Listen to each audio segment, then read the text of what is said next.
Oh my gosh, we've all been there, or we've attended one of these kind of events where you show up, it's an offsite event. You've just attended a great conference or a trade show. You get to the offsite event and you walk in and there's hardly anybody there. And you could tell that the hosts are nervous and they're a little embarrassed. And maybe this has happened to you. So how do you get to avoid that? Having an offsite event could be an amazing networking tool, an amazing marketing tool for your company, but you've got to be able to do it right. And I'm so excited to have with me today my friend Michael Green. Michael is a food and wine expert, and he's a one of a kind and the best at what he does. So, Michael, welcome to Trade Show Universe. It's great. Thank you. Thank you, Jim. And I have to tell you, I love your content in your newsletters. I love your videos. And I'm glad you're getting traction because you are offering something so special to your readers and your watchers. And I hope you continue to achieve a lot of great success. Oh, you were so kind. Thank you so much for. Hey, let's talk about offsite events. So, I know I've done these before. We have these offsite events. We put so much time and effort into planning, and sometimes people don't show up. So, what do you have to share with us that can help us make sure that people actually show up to our events? Sure. A few tips. Number one, if you're at a big conference with thousands of people, you might want to isolate that group of people that are specific existing clients or strong prospects and do something else for them. Take them somewhere else. Give them a very unique experience that goes beyond the larger trade show. So, first off, it's got to be a really cool experience. And as you know, I feel that food and drink is the ultimate connector. And I think that can be really powerful. But at the end of the day, even with a great food and drink theme, we have to get people there. And so, a few tips I would give to your listeners. Number one, select a location that is easy to get to, that is either walkable or give people Uber vouchers to get them there. The second thing is to make sure your content is really, really fresh and really unique and really out of the box. Because for people just to show up for a cocktail party, unless you've got a very compelling speaker, is not going to be as powerful as giving them something very special. I recently did an event for a furniture company. Their furniture is produced in Italy, and we did a whole program called Italy in a Glass. And Oh, it gave people the experience to experience Italian wine, Italian food, and it was very, very memorable. And then the follow up, really important.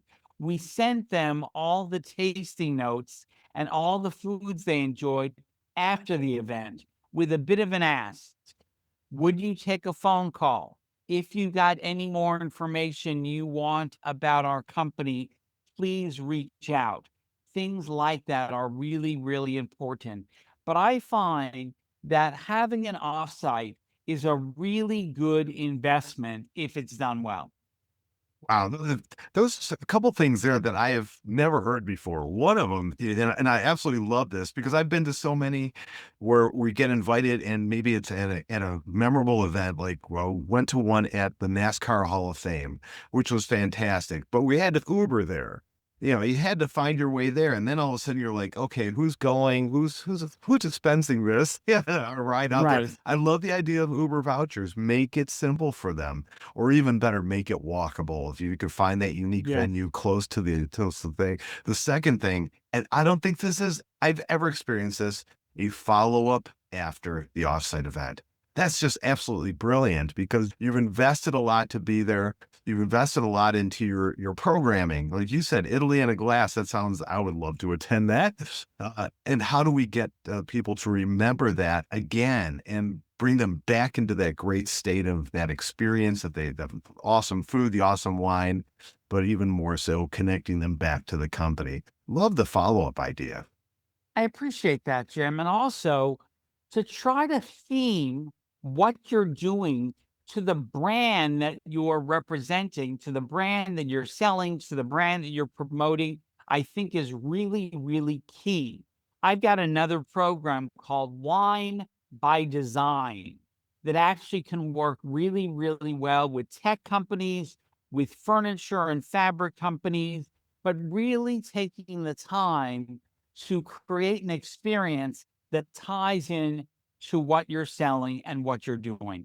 Oh, it's just outstanding stuff. Outstanding stuff. Is any other thoughts about venue? Should you go after a large venue or a small venue? Obviously, a lot of it depends on your audience, right? I think it depends on the audience. I think it depends on the size of the audience. And I think it depends on the brand that you're trying to create.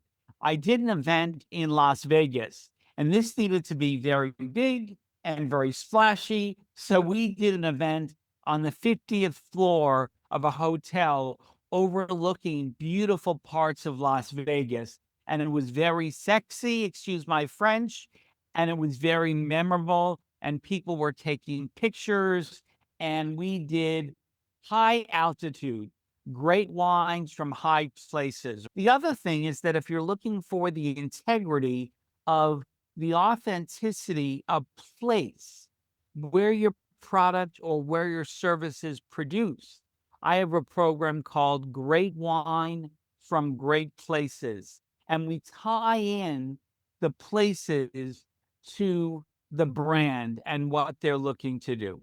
Outstanding. So we get the wheels turning. And obviously, there's a lot Exactly. you could do with food and wine to create those memorable experiences. And I know for me as one, I remember great food and great wine when I Well, am out. at the end of the day, food and drink is the ultimate connector. People have to eat.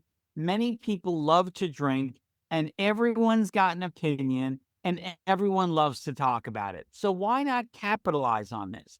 Why not this be one of the tools in your toolbox to really, really focus on giving people a memorable experience, making sure they eat and drink well, and reinforcing your brand messaging? Outstanding. I hope you got your wheels spinning and that your taste buds are going. Really thinking about how do we get an offsite? Not only how should we plan it, but how do we get to be successful to make sure people actually show up? Because you could have the best program in the world, but if you lose some of those logistics, like Michael said earlier, you can just be looking at a room of empty chairs. So you want to make sure you do it right. And I highly recommend reaching out to Michael to brainstorm and see what kind of programs he's done in the past, because he's done hundreds of programs, probably even more than that, that he has helped companies with. Michael, what's the best way for them to reach out to you? Thanks very much, Jim. They can reach out to me on my website, michael at michaelgreen.com. My name is my website, michael at michaelgreen.com. And I want to share one other thing.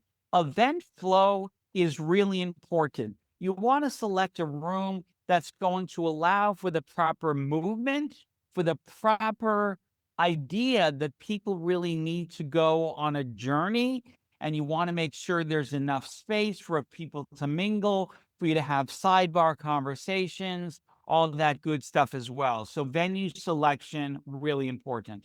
Oh, that's fantastic. That's fantastic. And I brings you back to a very memorable tasting event that I went to, and it was very intimate. There was only 20 of us that got invited, and it was in a wine cellar of a restaurant in New York City, and it was fantastic. But we were at our table, so I only talked to three other people the entire night. Right. And so it was, that's also very important. I think I would have loved to have mingled and met some of the other people that were attending, and that we really weren't given that opportunity. So that's a great other tip that you added in there. So thank you so much for that. So everybody reach out to Michael, check out his content, get to his website. He's got some videos on there. He's got listings of all his different programs. Highly, highly recommend. He's been doing this forever and he is the best in the business. So Michael, thanks so much for joining me and sharing these great tips. Jim, thank you and continued success to you. Appreciate that. And everyone keep coming back here to Trade Show U. We'll see you next time.